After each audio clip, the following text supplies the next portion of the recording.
RPM stands for rotations per minute, and that is the speed with which a shaft or other thing spins. So I'm using a creative motor here to just show what RPM is, but this lets you choose an RPM speed. So let's say 128 rotations per minute means that we go at a pretty fast speed.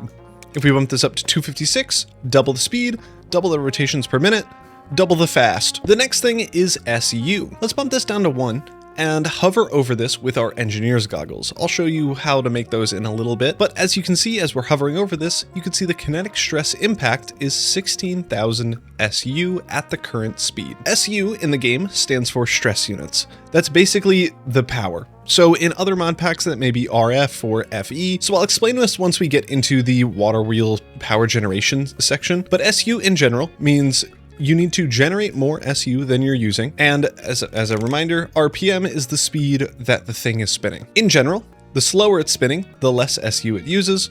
The faster it's spinning, the more SU it uses. And you can look in your inventory whenever you build a machine to see the kinetic stress impact. As you can see, there is a multiplier times the RPM. So this is really only useful if you want to kind of plan out how many stress units you need before building up a system. So let's say you want to run everything at 1 RPM.